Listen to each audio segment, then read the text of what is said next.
शुरू करते हैं दो टूक। सीट शेयरिंग को लेकर INDIA गठबंधन के दलों में घमासान मचा है। अखिलेश यादव ने पार्टी कार्यकारिणी की बैठक में साफ कर दिया कि समाजवादी पार्टी 60 से 65 सीटों से कम पर चुनाव नहीं लड़ेगी। अखिलेश ने कार्यकर्ताओं को 80 सीटों पर तैयार रहने को कहा है। अखिलेश के इस दावे पर बवाल मचना तय है, क्योंकि 15 सीटों पर कांग्रेस और RLD किसी भी सूरत में तैयार नहीं होने वाले। कांग्रेस तो 80 सीटों पर पहले ही तैयारी कर रही है। RLD भी कम से कम 20 सीटों का दावा कर चुकी है। उधर बीजेपी ने भी गठबंधन की टेंशन बढ़ा दी है, क्योंकि जिस अंदाज में बीजेपी चुनावी तैयारी में जुटी है वो गठबंधन दलों पर भारी पड़ सकता है। ऐसे में सवाल यह है कि जब गठबंधन दल सीट शेयरिंग पर ही लड़ते रहेंगे तो फिर बीजेपी की तैयारियों के सामने कहां टिकेंगे ठहरेंगे। इन तमाम मुद्दों पर दो टूक में करेंगे चर्चा, लेकिन उससे पहले न्यूज स्टेट के बड़े सवाल। अखिलेश का प्लान, INDIA में मचा घमासान। 65 पर समाजवादी पार्टी की तैयारी, क्या कांग्रेस RLD होंगे राजू? गठबंधन का यूपी प्लान, क्या अखिलेश करेंगे काम तमाम? 24 के लिए योगी तैयार, INDIA में क्या पड़ गई दरार? दिल्ली में बीजेपी का मंथन, क्या अब और बढ़ने वाली है गठबंधन की टेंशन? इन्हीं सवालों के साथ चर्चा, लेकिन उससे पहले क्या कुछ बयान सुनवाते हैं। अभी तक जितने भी गठबंधन समाजवादी पार्टी ने किए हैं, समाजवादी पार्टी कोशिश रही है कि गठबंधन के सहयोगी दलों का पूरा सम्मान किया जाए। और मैं आज आपके सामने कह रहा हूं, और जो भी हमारे गठबंधन के साथी हैं कभी पहले निराश नहीं हुए, आगे भी निराश नहीं होंगे। अभी पूरी कांग्रेस पार्टी 5 स्टेट के चुनाव में हम लोग लगे हैं और अभी 5 स्टेट का परिणाम आ जाएगा। उसके बाद निश्चित तौर से सीट शेयरिंग की बात होगी और इस पर राष्ट्रीय नेतृत्व तय करेगा कि हमें क्या करना है, उनको क्या करना है, इस पर बैठ के लोग तय करेंगे। अब ये सब मैंने कहा ना कि सारे जो समीकरण बनेंगे या सीट शेयरिंग होगी, कितने सीट कौन लड़ेगा, क्या लड़ेगा, हम कहाँ, बाकी लोग कहाँ खड़े रहेंगे, हम कहाँ खड़े रहेंगे, ये सब जब अभी तो सारे एक दिन रात सुबह शाम 5 स्टेट के चुनाव में लोग लगे हैं, उसके जब सारी चीज़ें चुनाव ख़त्म हो जाएगा उसके बाद मैं समझता हूँ। यही मैंने कहा ना, गठबंधन कभी सफल नहीं होगा। ये सत्ता के लोलुप लोगों का एक समूह है, जबकि भारतीय जनता पार्टी गरीब कल्याण योजनाओं के माध्यम से जनता का भरोसा जीत चुकी है। लगातार वोट प्रतिशत में बढ़ोतरी हो रही है। भ्रष्टाचार कदाचार पर लगातार जीरो टॉलरेंस की नीति के तहत हमारी सरकार काम कर रही है। इस पर कोई कंप्रोमाइज सरकार ने कभी नहीं किया है। मेहमान जुड़ चुके हैं, सबसे पहले परिचय करा दे कौशल कांत मिश्रा, प्रवक्ता बीजेपी, हिलाल नकवी साहब जो कि हमारे साथ कांग्रेस प्रवक्ता जुड़े हैं, अभिषेक वाजपेयी जी प्रवक्ता समाजवादी पार्टी। आप सभी मेहमानों का स्वागत है। हिलाल नकवी जी, सवाल आपसे है कि अखिलेश ने तो एक तरीके से कह क्लियर ही कर दिया कि 60-65 पर समाजवादी, बाकी पर कांग्रेस और RLD लड़ सकती है। हालांकि आप लोग पहले ही तय कर चुके हैं कि 80 सीटों पर कांग्रेस तैयारी कर रही है, लेकिन जब आप लोगों से सवाल किया जाता है तो कहते नहीं, ये तो INDIA की तैयारी है, उसमें कांग्रेस भी है। लेकिन आज तो समाजवादी पार्टी ने क्लियर कर दिया कि इतनी सीट आप लोगों को, उससे नीचे हम नहीं। देखिए, ये समाजवादी पार्टी ने जो अपना निर्णय लिया है, अखिलेश जी ने अपना निर्णय लिया है, जाहिर सी बात है ये उनका निर्णय है। ये इंडिया जो गठबंधन है उसका निर्णय नहीं है, एक बात। दूसरा ये है कि जो भी सीट शेयरिंग की बात हो रही है, यहाँ पर सीट डिक्टेट की बात नहीं हो रही है कि कोई एक पार्टी खड़ी होकर के डिक्टेट कर दे कि इतनी सीट इसकी, इतनी उसकी, उतनी इसकी। तो जाहिर सी बात है ये संभव भी नहीं है। साथ में बैठ करके जब तक बात नहीं होगी तब तक ये कहा जाएगा कि कौन किस सीट पे लड़ रहा है, कितनी सीटों पे लड़ रहा है, ये बहुत ज्यादा जल्दबाजी हुई। रही बात कांग्रेस की, तो हम बराबर ये बात कह रहे हैं कि हम 80 सीट पे लड़ने की तैयारी कर रहे हैं। उसमें कांग्रेस के प्रत्याशी होंगे, इंडिया के प्रत्याशी होंगे, सब वहां पर होंगे। ये हो नहीं सकता है कि जिन सीटों पर कांग्रेस लड़ रही है उस पर समाजवादी पार्टी कह दे कि हम नहीं लड़ेंगे, इसके ऊपर हम कुछ नहीं करेंगे। जहां पे समाजवादी पार्टी लड़ रही वहां पे कांग्रेस के कार्यकर्ता उनके साथ नहीं जुड़ेंगे। जाहिर सी बात, जब सीट शेयरिंग हो रही है, जब आपस में कोलिजन बनाया जा रहा है, तो उसमें हम सब लोग साथ में ही लड़ेंगे और सबको 80 सीटों की तैयारी करनी होगी, तभी इस इलेक्शन में हम ये तब कह सकते हैं जब INDIA की तरफ से एक सामूहिक बयान आता है, तब मैं कह सकता हूं कि सब मिलकर 80 सीटों पर तैयारी कर रहे हैं। लेकिन जब किसी पार्टी के राष्ट्रीय अध्यक्ष जो INDIA इस गठबंधन के ही वो दल हैं, उनके राष्ट्रीय अध्यक्ष कहते हैं, तो ऐसे में सवाल उठना लाजमी है कि 60-65 हमारा, बाकी आप लोगों का। नहीं, आपकी बात बिल्कुल सही है कि अगर कोई भी ये बात कहेगा तो उसके पास सवाल उठेंगे कि जब एक गठबंधन बना है, उस गठबंधन में बैठ करके तय होगा कौन किस सीट पे लड़ेगा, कौन किस सीट पे नहीं लड़ेगा। ऐसे में जब अगर इस तरह के बयान आएंगे तो उसके ऊपर निश्चित रूप से सवाल उठाए जाएंगे। और आपका सवाल जो है वो अपनी जगह ठीक है, लेकिन हमारी जो राजनीति है, जो हमारा अपना प्रोग्राम है, हम उसके बारे में बता सकते हैं कि हम 80 सीटों के ऊपर भारतीय जनता पार्टी के खिलाफ लड़ने की पूरी तैयारी कर रहे हैं, जहां पर इंडिया के कैंडिडेट खड़े होंगे, सब लोग वहां पे मिलकर के लड़ेंगे और निश्चित रूप से इसमें जो व्यापक भ्रष्टाचार, ठीक है, हम सरकार चैनल इस बयान का इंतजार करेगा जब सामूहिक बयान आएगा या समूहों में मिलकर जो बातें होंगी और उसमें से एक बयान निकलकर सामने आएगा, तब हम मान लेंगे कि हाँ, INDIA 80 सीटों पर लड़ने जा रहा है। अभिषेक बाजपेयी जी, क्लियर है, लेकिन RLD को क्यों कम आंका जा रहा है ये नहीं समझ में आ रहा है। 15 में उनको भी समेट देना चाहते हैं या 20 में उन्हें भी समेट देना चाहते हैं। कम से कम ठीक है, INDIA जो गठबंधन की राजनीति वहां ना निभे, लेकिन जो लगातार RLD के सामने गठबंधन की राजनीति है उतना तो निभाया जा सकता है। धन्यवाद राहुल भाई। देखिए, कहीं पे आदरणीय अखिलेश यादव जी का ऐसा भी कोई बयान नहीं है। अगर उनके बयान को आप देखेंगे, स्पष्ट तौर पे उन्होंने कहा है हमारे जितने भी घटक दल हैं, हम पहले भी कभी निराश नहीं हुए थे और हम कभी भी उनको निराश नहीं कर रहे। उन्होंने स्पष्ट तौर पे कहा हुआ है, कार्यकर्ताओं ने इस बात को कहा हुआ है और इन चीज़ों को आदरणीय अखिलेश यादव जी ने इस बात को कहा हुआ है कि 60 से 65 सीटों पर हम लड़ेंगे। देखिए, कहीं पर भी थोड़ा बहुत ऊपर नीचे होगा तो समाजवादी पार्टी बहुत बड़ा दिल दिखाती है, हमेशा दिखाती रहेगी। उन चीज़ों पे बात आगे बैठ करके बात हो जाएगी, आने वाले दिनों में आपको पता भी चल पाएगा। देखिए, जहाँ तक आप राष्ट्रीय लोकदल की जब बात करते हैं तो राष्ट्रीय लोकदल हमारा बहुत ही पुराना और सहयोगी दल है, क्योंकि हम उसके साथ ही चुनाव लड़ रहे हैं। हमें कहीं पे कोई गुरेज नहीं है, ना ही हमें कोई संशय है इसमें। और जो बचे हुए सीटों पे हम उन पे देख लेंगे, मंथन कर लेंगे, उस पर कोई बड़ी बात नहीं है। लेकिन अभी चुनाव जो उपचुनाव जो अभी आप विधानसभा वार चुनाव जो हो रहे हैं उन पे सबसे अधिक फोकस है, चाहे मध्य प्रदेश की चीज़ों को लेकर कह लीजिए, चाहे हमारे कार्यकर्ताओं की बैठक को लेकर के कह लीजिए, उन चीज़ों पे हमारा ज़्यादा फोकस है। आने वाले दिनों में आपको पार्टी की तरफ से अवगत भी करा दिया जाएगा। मुझे लगता है कि बहुत बड़ी चीज़ नहीं है। नहीं, शिवपाल यादव ने तो कह दिया 80 पर तैयारी करो। नहीं, बिल्कुल, इसमें कोई गुरेज नहीं है। हम सब लोग कह रहे हैं कि 80 पे तैयारी करनी है। सब में कौन है ये नहीं समझ में आ रहा। INDIA वाले हैं कि केवल समाजवादी पार्टी के? देखिए, समाजवादी पार्टी का एक एक कार्यकर्ता, इंडिया गठबंधन का एक एक कार्यकर्ता सभी 80 में ही आते हैं और 80 के हिसाब से हम तैयारी कर रहे हैं। जिसमें तो समाजवादी पार्टी 60 से 65 में, बाकी 15 से 20 में 65, जिसमें 60 से 65 सीटों की हमारी दावेदारी है। बाकी आने वाले दिनों में आपको रूपरेखा तय होकर के आपको अवगत भी करा। कौशल कांत जी, हालांकि अभी तो INDIA में सीट को लेकर बातचीत हो रही है कि क्या किया जाए। कोई कहता है 60-65, कोई कहता है 80, कोई और कहता है हम आके 80 करते रहे भाई, इनका गठबंधन है। लेकिन आप लोग तो एक कदम आगे निकल गए, OBC वोट बैंक को लेकर मैराथन बैठक दिल्ली में।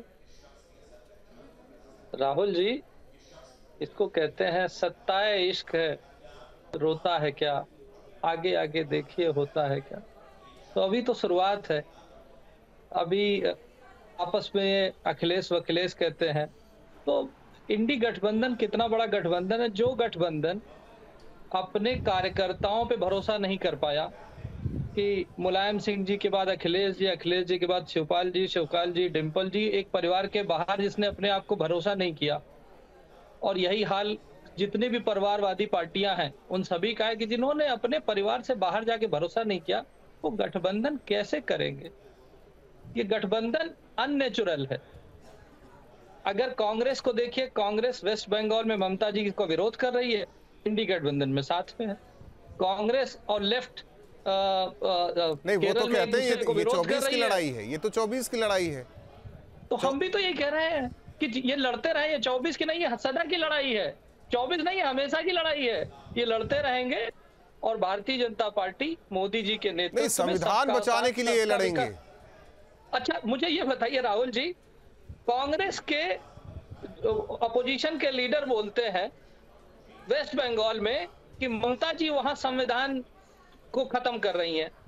वही कांग्रेस केरल में बोलती है कि लेफ्ट संविधान खत्म कर रही है। ये जहां जहां पर एक दूसरे के अगेंस्ट, वहां एक दूसरे का संविधान खत्म कर रहे हैं। पूरे देश का संविधान खत्म हो जाता है और उसके बाद भी कर्नाटका में ये जीत जाते हैं, हिमाचल में ये जीत जाते हैं, तब संविधान सही रहता है। तो ये केवल राजनीतिक स्टेटमेंट है, ये अननेचुरल अलायंस है जो चलने वाला नहीं है। और बेफिक्र रहिए। नहीं, राजनीति में कौशल कांत जी, राजनीति में कुछ भी संभव हो सकता है कि मनमुटाव दूर हो जाए, मनभेद ना दूर हो लेकिन मतभेद दूर हो जाए, फिर तो कड़ी टक्कर तो मिलेगी। बिल्कुल सही राहुल जी, बिल्कुल सही कह रहे हैं। जितने भी इंडी गठबंधन के लोग हैं, उन सब का सिर्फ एक ऑब्जेक्टिव है। वो जनता के लिए बात नहीं कर रहे हैं, वो देश के लिए बात नहीं कर रहे हैं, वो सिर्फ ये कह रहे हैं बीजेपी हटाओ, मोदी जी को हटाओ। इनका एक नारा है।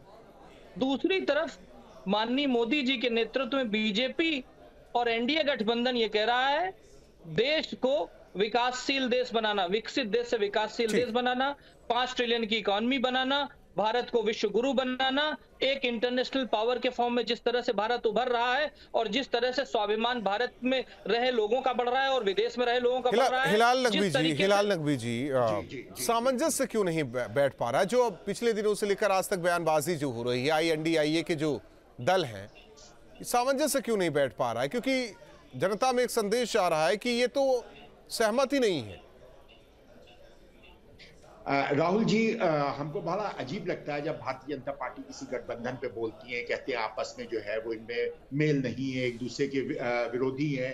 हेमंत बिस्वा शर्मा के लिए इन्होंने क्या क्या नहीं कहा और क्या क्या नहीं किया, आज उनके चीफ मिनिस्टर बने बैठे हुए हैं। यही अजीत पवार है जिनको जो है चक्की पीसिंग कर रहे थे, आज उनके साथ जो है वो गठबंधन किए हुए और हुकूमत चला रहे हैं। कश्मीर में ये भूल गए इन्होंने जो है PDF के साथ गठबंधन किया था, जहां पर मंच से जो है वो पाकिस्तान का धन्यवाद अदा किया गया था। तो भारतीय जनता पार्टी ये ज्ञान ना दे, एक बात। दूसरी बात ये है कि देखिए, ये बात आपकी बिल्कुल सही है अगर आप जो कह रहे हैं कि सामंजस्य बैठने में थोड़ा वक्त लगेगा। हम लोगों का पार्टियों का विलय नहीं हो रहा है, हम लोगों का पार्टियां जो है वो आपस में गठबंधन कर रहे हैं और गठबंधन करके हम लोग किसी नतीजे पर पहुंचना चाह रहे हैं। तो जाहिर सी बात है उसके अंदर थोड़ा सा वक्त लगेगा भी, क्योंकि 5 राज्यों के चुनाव आ गए हैं जिसके अंदर सारी पार्टियां वहां के ऊपर बिजी हैं अपने नहीं, वहीं से तो डंड लगना शुरू हुआ उन 5 राज्यों में से। अगर हम MP की बात करें और राजस्थान की बात करें, एक को आप पूछ रहे हैं, दूसरे को पूछ नहीं रहे, वहीं से तो सामंजस्य में गड़बड़ झाला नजर आया और वहीं से ये नाराजगी, बयानबाजी, उल जुलूल बयानबाजी एक दूसरे को लेकर। बयानबाजी ना हो वो बेहतर है, आपकी इस बात से भी हम सहमत रहे। देखिए, मैं यहाँ सहमति और असहमति नहीं जता रहा हूं, सवाल यह है कि बीजेपी से लड़ने की बजाय आप लोग आपस में लड़ बैठे। नहीं, ऐसा बिल्कुल भी नहीं है। असहमति जो है वो लड़ाई नहीं होती है। देखिए, ये जो है ये एक प्रजातांत्रिक गठबंधन है। यहाँ पर NDA की तरह से नहीं है कि 9.5 साल तक की कभी कोई मीटिंग नहीं हुई, उसके बाद एकदम से जरूरत थी, वो गठबंधन याद आ गया। 9.5 साल हो गए, उनका कोई कन्वीनर नहीं नियुक्त किया गया। यहाँ के पर कोई डिक्टेटरशिप नहीं है, यहाँ पर पूरी तरह से डेमोक्रेसी और लोगों को अपने विचार व्यक्त करने का। मैं उस पर नहीं जा रहा। अभिषेक जी आप बार-बार कह रहे हैं ना, बड़ा दिल, उनका पूरा अधिकार है और वो अपने विचार जो है वो ठीक है। अभिषेक जी आप कह रहे हैं ना, बड़ा दिल, लेकिन कांग्रेस को कमजोर क्यों आंका जा रहा है उत्तर प्रदेश में, ये जरा समझा दीजिए। बड़ा दिल दिखाते तो 60-65 की बातें ना करते, लेकिन 60-65 की बात हो रही है। शिवपाल भी 80 की बात करने लगे। कांग्रेस का कहना है हम 80 की बात करते हैं, हम INDIA की बात करते हैं, लेकिन आपका 80, 60, 65 समाजवादी पार्टी के लिए। राहुल भाई, मैं आपकी प्रश्न का उत्तर दूं, लेकिन उससे पहले मैं हमारे दे दीजिए बात का जवाब दे दूं। अभी इन्होंने कहा अभी सत्ता इश्क बता रहे थे। अरे शायद मुझे लगता है कि भूल गए सत्ता इश्क किसे कहते हैं, कि कोविड काल में कैसे आपने मध्य प्रदेश में अपनी सरकार बनाई, या किसी से छुपा हुआ नहीं है, या PDP के गोद में कैसे आप बैठ गए थे, या भी किसी से छुपा हुआ नहीं है। आपके दूसरा प्रश्न था कि एक नारा लगा रहे हैं बीजेपी हटाओ। हम कह रहे हैं बीजेपी हटाओ नहीं कह रहे हैं, बीजेपी हटाओ देश बचाओ भी कह रहे हैं। इसको पूरा वाक्य कीजिए। अर्थव्यवस्था आज भारत की कहां पे है, या आपको मुझे लगता है बताने की जरूरत नहीं कितनी गिरती हुई जा रही है। बात तो उसकी सही है, भ्रष्टाचार पे मैं सारी बात सही कह रहा हूं कि भ्रष्टाचार, मेरा जो सवाल है कि भ्रष्टाचार, देखिए आप जो कहना चाह रहे थे वो नहीं पाए। एक चीज बताइए, उत्तर प्रदेश के आदरणीय मुख्यमंत्री एक चीज बताइए कि प्रयागराज ये जवाब का 10 घंटे बाद वो दरकने लगा। ये जवाब देखिए कांग्रेस की तरफ से दिया जा चुका है बीजेपी को, लेकिन अब मेरा जो सवाल है उसका जवाब दे दीजिए। देखिए राहुल भाई, अगर आपकी प्रश्न की बात करें, देखिए हम बिल्कुल उन चीजों पे देखेंगे जहां पे जरूरत होगी, उन चीजों पे बिल्कुल रजामंदी के साथ आगे चीजें निकाली जाएंगी। मेरा सवाल ये नहीं था, मेरा सवाल था कि कांग्रेस को कम क्यों आंका जा रहा है? आप बार बार कह रहे हैं कि बड़ा दिल बड़ा दिल। बड़ा दिल का मतलब ये नहीं कि 60-65 मेरे पास ही रहेगा या शिवपाल के मुताबिक 80 रहेगा। बड़ा दिल दिखाते, जो कमजोर है उसे आगे बढ़ाते। नहीं, हमने कब कहा या हमारी पार्टी के किसी भी व्यक्ति ने कहा कि कांग्रेस को हम कम आंक रहे हैं? हमने तो कभी नहीं कहा। हम तो इंडिया किसी खाने के टुकड़े को दे के ना, या हम किसी चीज को शेयर करने के लिए किसी को ज्यादा दे दे और किसी को कम, तो अपने आप में आंकना हो गया। जिसको कम मिल रहा है वो उस लायक नहीं है, यही समझा जाता है ना। देखिए, जिस प्रदेश में जिसकी जितनी क्षमता होगी उसी के अनुसार ही आगे काम होगा। सही बात, बड़ी साधारण सी चीज। तो फिर कांग्रेस ने क्या गलत किया आप लोगों के लिए विधानसभा में ना पूछकर? कांग्रेस ने भी सही किया फिर तो। नहीं, सुन लीजिए, और बड़ी साधारण सी चीज है कि उत्तर प्रदेश में कांग्रेस पार्टी ने सहयोग किया हुआ है समाजवादी पार्टी को। सहयोग के रास्ते ही हम सब आगे चल करके आप देखेंगे उत्तर प्रदेश से। लेकिन यही दर्द अजय राय को भी छलका कि उत्तराखंड में नहीं सहयोग मिला। गठबंधन भारतीय जनता पार्टी को गुजरात भेजने का काम करेगा। ठीक, राहुल जी। कौशल कांत जी, सपने हैं, सपने देखने का हक हर किसी को है, लेकिन सवाल है कि जो धरातल पर उसे तो सही कर लीजिए। राहुल जी, हमारे दोनों मित्रों ने जो सवाल उठाए, हमारे समाजवादी पार्टी के मित्र ने अर्थव्यवस्था की बात की, तो मैंने याद कराना चाहूंगा कि जब यूपीए की सरकार चल रही थी, सर मैं नहीं जा रहा हूँ अर्थव्यवस्था पर, आप यहीं यूपी में रहिए ना। इन्होंने जो कहा उसका जवाब तो सुन ले। पांचवी इकोनॉमी बना दिया है, पूरे विश्व की सबसे फास्टेस्ट। उन्होंने क्या कहा था? ये प्रधानमंत्री नहीं थे मोदी जी, तब उन्होंने क्या कहा था? मैं वही तो बोल रहा हूँ, 5वीं विश्व की अर्थव्यवस्था बना दी है, फास्टेस्ट ग्रोइंग इकोनॉमी है, वर्ल्ड लीडर की तरह हम आ रहे हैं। सबसे कम महंगाई दर है, जितने सबसे कम महंगाई दर है जितने भी कोविड के बाद के काल है। और 18,000 करोड़ रुपए कहां गए? जो सवाल किया 4,632 करोड़ रुपए भविष्य कहां चले गए? लेकिन एक चीज कौशल कांत जी, 47 करोड़ हो गया। कौशल कांत जी, कौशल कांत जी का प्रोजेक्ट कैसे 147 कौशल कांत हो गया? कौशल कांत जी, इसी चर्चा में मान लिया गया इस बात को कि जहां जिसकी मजबूती है वो उसी हिसाब से लड़ेगा, ये मान लिया गया। एमपी में कांग्रेस के मुकाबले समाजवादी पार्टी कमजोर, और यूपी में समाजवादी पार्टी के मुकाबले कांग्रेस कमजोर। तो ये तो वो दोनों एक दूसरे को जवाब दे ही रहे हैं। मध्य प्रदेश वाले कहते हैं अखिलेश व अखिलेश, और अखिलेश जी यहाँ कहते हैं 65 सीट हमारी है। तो ये इसमें हमारा कोई रोल ही नहीं है। वो एक दूसरे के लिए सफिशिएंट है। उसी तरीके से वो एक दूसरे के लिए सफिशिएंट है। करके मुख्यमंत्री को गाली देते थे ना, प्रधानमंत्री जी को देते थे ना, उसके लिए उसी तरीके से आप बताना चाह रहे हैं। शिवपाल भी तो कह रहे हैं कि कांग्रेस का यूपी में कुछ नहीं। राहुल जी, ये समाजवादी पार्टी के प्रवक्ता जिस तरह से करना चाहते हैं, अगर मैं भी बोलने लगूंगा तो ये अच्छा खासा प्रोग्राम खराब हो जाएगा। सर आप बोल रहे थे, मैंने तो नहीं बोला, आपको कष्ट क्यों हो रहा है? नहीं, यहाँ तो गठबंधन खराब होने की स्थिति में आ गई इसी बोल की वजह से। मैं क्या कर सकता हूँ उसके लिए? चलिए खराब नहीं है, देखते हैं आगे क्या होता है, आगे क्या होता है। राजनीति है, कुछ भी हो सकता है। बहुत बहुत धन्यवाद आप तीनों मेहमानों का हमारे साथ दो टूक में जुड़ने के लिए। जाहिर तौर पर समाजवादी पार्टी की तरफ से क्लियर किया जा रहा है 60-65 सीट वो रखेंगे, बाकी कांग्रेस आरएलडी के खाते में 10 से 20 सीट जाएगी। क्या ये मान लिया जाए कि कांग्रेस कमजोर है उत्तर प्रदेश में, या ये मान लिया जाए कि ये मध्य प्रदेश का बदला समाजवादी पार्टी की तरफ से? लेकिन सवाल यही कि एनडीए वर्सेस आईएनडीआईए होगा कैसे उत्तर प्रदेश में, ये भी एक वाजिब सवाल है। दो टूक में इतना।